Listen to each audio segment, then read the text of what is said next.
passe à l'intervenant suivant sur cette scène. Il s'agit d'Alyssa Landry. Alors, Alyssa Landry, elle est designer of immersive experience, designer d'expérience immersive. Elle est auteure, metteur en scène et comédienne. Alyssa s'est spécialisée dans la conception et le développement d'expériences immersives interactives. Elle est américaine d'origine, on y revient. Mais elle est en France depuis longtemps. C'est une Française de cœur. Tout en menant une carrière remarquée en tant qu'interprète dans le théâtre musical, elle se tourne vers l'écriture. Parmi ses spectacles, on peut citer notamment Jusqu'aux dents, qui a reçu un prix SACD en 2007, Bon baiser de Broadway et plus récemment Hashtag, un projet transmédia. Depuis plusieurs années, elle travaille pour Disneyland Paris, comme moi peut-être, un jour. En tant qu'auteur et metteur en scène, welcome Alyssa.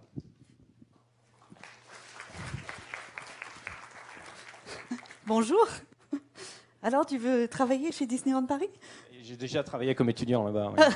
Je ne dirais pas quel personnage je jouais, mais... Bonjour. Alors, imaginez, il y a 2 semaines, vous avez reçu un email avec un lien et un mot de passe. Vous cliquez, vous rentrez votre mot de passe et voilà une fenêtre qui s'ouvre. Et votre mission, si vous l'acceptez, c'est de devenir journaliste l'espace d'une soirée. Vous avez donc 2 semaines pour trouver votre tenue top années 60, un trench, des lunettes, un chapeau, un carnet, un badge de presse. Les 2 semaines passent très vite, c'est difficile à trouver les fringues d'années 60. Et voilà, 2 semaines plus tard, ce matin, vous prenez l'Eurostar pour aller à Londres. Vous avez dans votre poche un plan dessiné à la main et ce soir, vous allez vous rendre dans un lieu tenu secret. Donc vous sortez du métro à Londres, vous avez votre plan. Petit à petit, vous voyez d'autres gens qui prennent le même chemin. Ils sont habillés en militaires, en soldats, en diplomates. Ils sont élégants. Ils sont... Voilà. Une centaine. Petit à petit, finalement, vous allez être un millier à vous retrouver en plein cœur de Londres sur une base militaire américaine. Et vous allez être en immersion totale dans le monde loufoque de Dr. Folamour. Voilà, donc vous êtes sur le point de vivre une expérience de théâtre immersive. Et depuis une vingtaine d'années, on peut dire que dans le monde entier, des expériences de tout genre poussent, mais littéralement comme des petits champignons. Donc regardons un peu, il y a le théâtre interactif. Voici 2 exemples. Actuellement, il se joue à Paris ce spectacle qui s'appelle New, qui est entièrement improvisé. Le thème est donné par le public, donc il y a une vraie interactivité. Ils vont donner des mots-clés, des thèmes. Et ensuite, tout sera improvisé de façon linéaire. Ils vont vraiment raconter une histoire avec des chansons, donc c'est une comédie musicale. Avec donc des musiciens, il y a un dessinateur qui va dessiner sur le fond d'écran le décor. Voilà, donc littéralement, l'histoire s'invente avec le public. De l'autre côté, on a un autre exemple. Là, c'est un peu différent. C'est un peu comme le game design, c'est-à-dire le cours de l'histoire a des moments clés. Un membre du public va venir, il va jeter une dé. Et selon le chiffre qui sort, le cours de l'histoire va changer. Alors, on peut avoir l'impression que dans ce cas-là, c'est improvisé, mais non, ils ont créé 240 fins différentes pour ce spectacle. On a ensuite le théâtre traditionnel immersif. Qu'est-ce que je veux dire quand je dis traditionnel? C'est que l'histoire, encore une fois, est linéaire. Donc voici 2 exemples. En Hollande, on a le soldat d'Orange. Ils ont repris un hangar d'avion. Et là, vous voyez tout en haut, ils ont placé vraiment le public au cœur de l'expérience. C'est énorme. Et ici, d'un côté, vous avez carrément une plage avec un bassin d'eau. Derrière, il y a un écran qui fait, je crois, 150 mètres de large en rétroprojection, ce qui fait qu'au jour du débarquement, il pleut, ils arrivent avec les bateaux. Enfin, c'est vraiment assez impressionnant.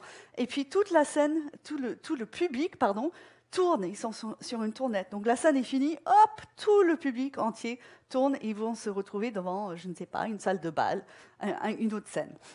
Donc là, ils sont vraiment au cœur de l'expérience, en immersion totale, et ils voient tout. De l'autre côté, c'est une autre genre d'expérience, c'est une adaptation de Faust en roumaine. Là, on a l'impression, au début du spectacle, qu'on regarde Faust, on est tous dans les gradins, et à un moment donné, au moment où Faust va justement descendre aux enfers, la scène se sépare en deux. Et tout le public est invité en fait à descendre aux enfers avec Faust. On traverse la scène, on se retrouve dans un espace, et je peux dire que c'est l'enfer. On est entouré de tout part par des comédiens ensanglantés. Le diable est là, ça crie en roumain, on comprend rien. C'est l'enfer. Et à la fin, on remonte au ciel en même temps que Faust. Donc c'est une autre sorte d'immersion. Et puis, on a quelque chose qui est très, très à la mode en ce moment, c'est sur un site spécifique. Donc, que ce soit Sleep No More, qui est une adaptation de Macbeth, qui se passe dans un immeuble. Là, dans les deux cas, on est dans quelque chose qui n'est non linéaire. Le public peut se balader comme ils veulent, un peu n'importe où. Dans le premier cas, ils ont des masques, donc c'est vraiment des observateurs. Il n'y a aucune interaction avec des comédiens. Dans l'autre exemple, c'est Secret Cinema, c'est l'exemple que je vous ai donné en début de présentation. Tout le monde est déguisé, tout le monde devient comédien, et au bout d'un moment, on ne sait plus qui est réellement le comédien et qui est le participant, on va dire. Donc, juste pour dire qu'il y a plein de façons différentes de faire ça. Ça peut être un spectacle pop-up basé sur Alice au Pays des Merveilles dans un jardin public. Donc, le public ne sait même pas que ça va avoir lieu. Ça peut être un spectacle pour 2 personnes attirant dans un taxi. Ça s'appelait Unpermitted Whispers. Donc, les 2 passagers du taxi étaient les spectateurs. J'essaie de parler vite et du coup... Ici à Berlin, ils ont fait une pièce qui se déroulait entièrement sur Facebook. Donc on suivait le dialogue par les posts. Ils étaient en même temps sur scène et on voyait sur l'écran ce qui se passait sur Facebook. Et enfin, ça peut être, ici c'est un metteur en scène à Shanghai qui a fait une adaptation de Huis clos en transmédia. Donc on avait des comptes Twitter, tout ce qu'on peut imaginer. Transition.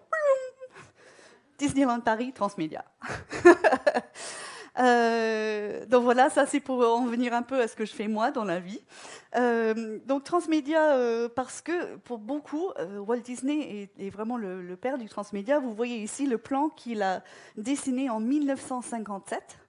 On voit bien qu'au milieu, il y a les films, avec les liens vers tous les autres produits Disney.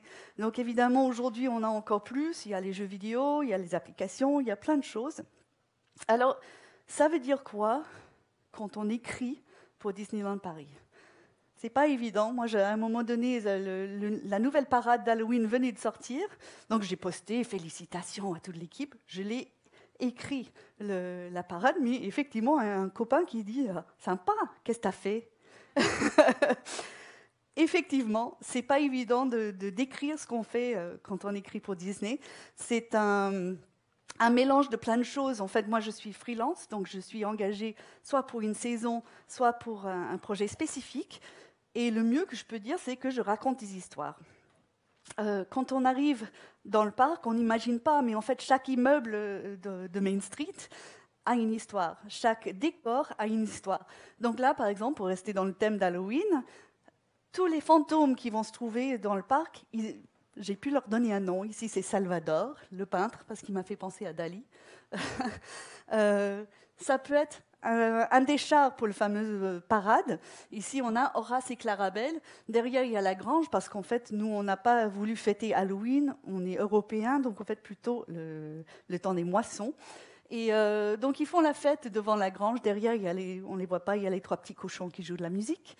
Malgré tout, avec ces personnages-là, on est renvoyé vers les premiers dessins animés des années 30.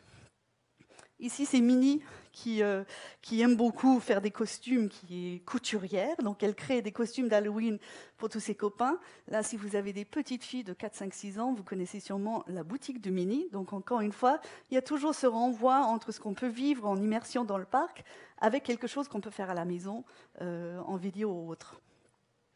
Donc là, c'est un spectacle que j'ai écrit et mis en scène. C'est une adaptation d'un spectacle qui existait déjà aux États-Unis, à Hong Kong, qui va bientôt exister aussi à Shanghai avec l'ouverture du nouveau parc. La différence que nous, on a eue par rapport aux autres parcs, c'est que nous, on est dans un théâtre. Donc, on a fait une vraie adaptation théâtrale. Les autres, c'est plutôt en plein air, c'est plutôt de l'animation. Nous, on a un vrai lieu dédié à ça. Et notre but était non seulement de créer une version théâtrale, mais aussi de plonger les enfants encore plus dans l'univers de Star Wars. Et pour cela, on leur a donné des vrais costumes de Padawan, des jeunes apprentis Jedi. On a beaucoup réfléchi aussi à comment ça pouvait être accessible à tous les enfants. Donc, on a pour ces costumes, par exemple, une version pour les enfants à mobilité réduite, qui s'enfilent par-dessus le fauteuil roulant. On a pensé à des costumes aussi pour les parents. Donc, du coup, on est vraiment dans un spectacle.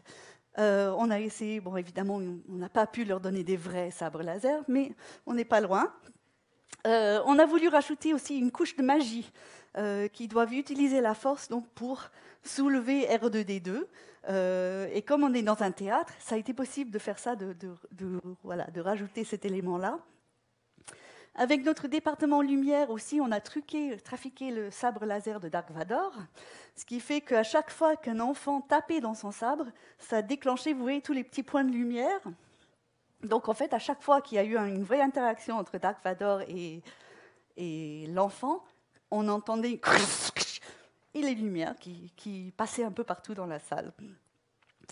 Et finalement, juste pour vous dire, on était dans des doubles contraintes. Non seulement c'est un produit Disney, c'est un produit aussi Lucasfilm.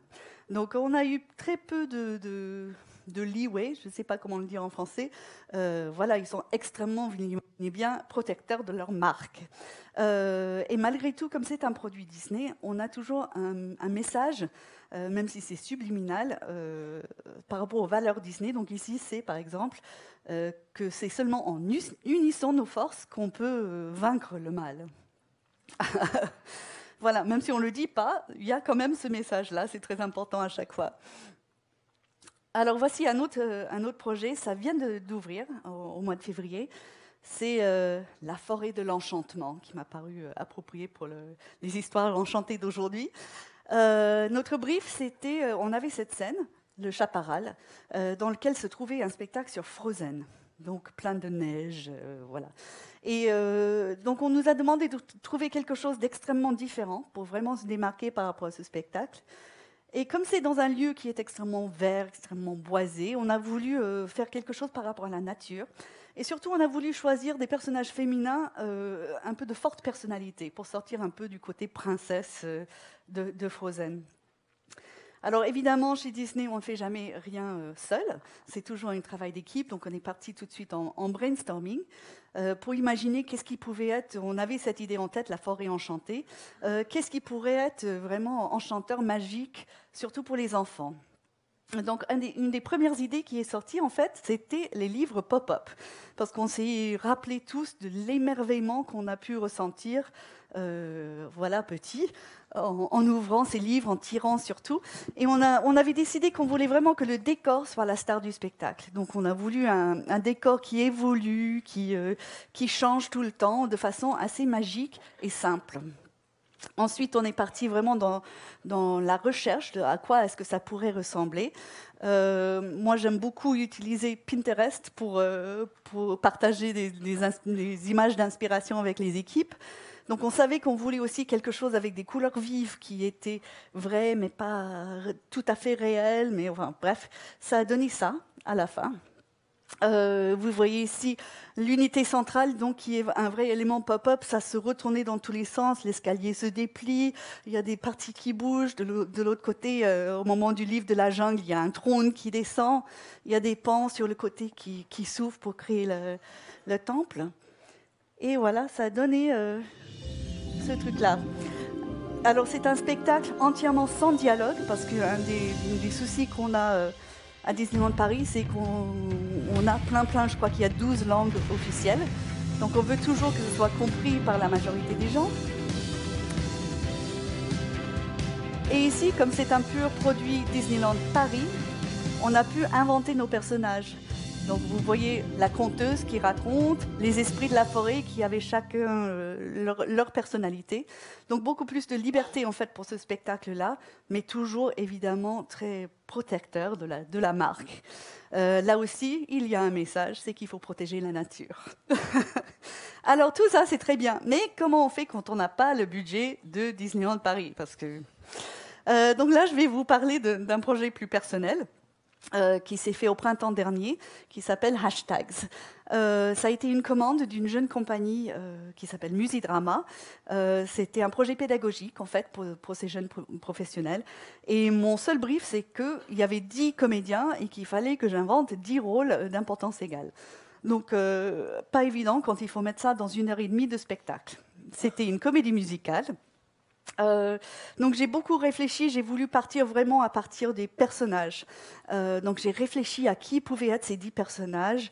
Et j'ai pensé tout de suite à un thème qui me fascine depuis des années, c'est ce besoin fort qu'on a tous de liens affectifs et le phénomène qui est assez récent, qui est que le fait que ça se passe de plus en plus par écran interposé. Donc voilà, on a tous envie de rencontrer l'amour, de rencontrer des amis. Voilà, ça se passe sur les réseaux sociaux, ça se passe tout le temps sur le smartphone. Donc voilà, je suis partie de là. Ça a été un style d'écriture pour moi assez différent parce que toutes ces vies étaient entrecroisées pendant tout le spectacle, presque comme du zapping. Je ne voulais pas faire de sketch. Je voulais vraiment que ce soit un peu comme la vie de tous les jours où on dit « Ah, tiens, t'es là copine !» Hashtags, bien sûr, il y avait des hashtags partout. Donc, comment est-ce qu'on a fait? D'abord, on a commencé avec une application. Parce qu'on s'est dit, puisqu'on est dans un projet pédagogique, on va s'en servir pour faire un vrai laboratoire et explorer donc, la narration transmédia. Ça a fait qu'on a demandé aux gens, évidemment, de garder leur smartphone allumé pendant le spectacle. Et tout le monde recevait, à chaque fois qu'un des personnages postait quelque chose en ligne, on les recevait sur les téléphones dans la salle. Ce qui a été intéressant, parce qu'après on a pu discuter avec le public, c'était la différence de réaction par rapport aux générations. Après tout, nous, notre cible, c'était les 18-30 ans. Les 18-30 ans ont adoré, même si on avait aussi projeté en fond le même contenu au cas où ça ne marchait pas. Eux, ils ont trouvé ça génial de recevoir le contenu sur leur téléphone, sur leurs genoux pendant le spectacle. Les gens plus âgés, 50, 60 ans, il y avait beaucoup qui n'ont même pas téléchargé l'application, qui m'ont dit « Mais quel scandale, il ne faut pas demander aux gens de garder leur téléphone allumé, il ne faut pas encourager ce comportement. » Donc une vraie différence de génération par rapport à ça. On avait fait, bien évidemment, un peu comme tout le monde, exister tous les personnages sur les réseaux sociaux en amont du spectacle. Ce qu'on a compris, c'est que pour nous, ça semble un peu bateau de faire ça, parce qu'on a l'impression que c'est du déjà fait. Mais pour le public, c'est incroyable. Voilà, nous, on est au courant, je pense, parce qu'on est dans le monde de transmédia. Mais pour le public, non, ils n'ont peut-être jamais vu ça. Donc pour eux, c'était vraiment chouette de pouvoir faire ça en amont.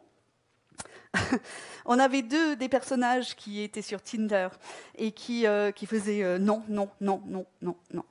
Et on voyait en fond tous ces profils qui devaient défiler. Donc on a fait un appel sur Facebook pour demander à ce qu'on nous envoie des photos de profil pour être dans le spectacle. Et dans l'espace d'une semaine, on en a eu trop, en fait. On a eu près de 300 réponses. Donc ça, c'était intéressant de savoir aussi qu'on pouvait faire ça. Et finalement, le dernier truc que j'adore, c'était un vrai tournage virtuel. Un des personnages avait son Oculus Rift. J'avais su que Second Life avait fait un partenariat avec Oculus Rift. Et j'ai imaginé que donc ce personnage vivait vraiment à travers tous ses rapports avec Second Life, avec tous ses amitiés étaient par avatar interposé. Et Samuel Séné, le metteur en scène, a dû, en fait, encore une fois, par les réseaux sociaux, on a trouvé un réalisateur de court-métrage à l'intérieur de Second Life.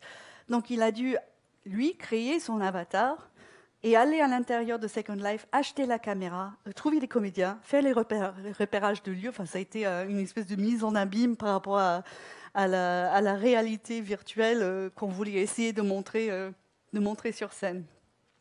Voilà, donc ce projet-là, ça a été vraiment super. C'était un workshop en quelque sorte. Donc là, je pars à la réécriture pour réduire le nombre de personnes et trouver peut-être une possibilité de le monter pour de vrai. Donc, j'arrive pile dans les temps, à 2 minutes. Et là, on va faire un peu d'interactivité. J'ai 2 fins. Je vous ai préparé 2 fins. Et donc là, vous allez voter. Qui veut la fin numéro 1 ? Et la fin numéro 2. Waouh! Mais vous êtes passé le mot ou quoi? Alors, la fin numéro 2, donc ça, on sort voilà, pour arriver là. Au moment où on m'a demandé de faire cette présentation, je suis rentrée un jour, je réfléchissais à qu'est-ce que je vais bien pouvoir raconter. Et ma fille, qui est jeune, vous vous rendez compte par l'écriture, me dit « Maman, j'ai écrit, elle fait du piano, j'ai écrit un nouveau morceau, tu veux l'entendre ?» Donc elle me le joue. Elle me dit « Tu sais ce qui était mon inspiration ?» Elle me dit « Les fleurs ». Effectivement, on était 2 semaines après la Saint-Valentin et j'avais oublié les fleurs sur le piano et les fleurs étaient complètement fanées. Et elle me dit « Tu vois, au début, on est hyper content de recevoir les fleurs, donc c'est la joie, c'est une mélodie joyeuse. Mais petit à petit, ça devient triste. Les fleurs se fanent. Et donc, voilà, on fait la mélodie principale de façon triste. Mais on se rappelle de comment c'était avant. Donc, on revient à la joie. Et puis, non, aujourd'hui, c'est triste. Et puis, on revient à la joie pour finir, finalement, avec un mélange de triste, lent, L-A-N-T, et un accord donc, qui a à la même fois la joie et la tristesse.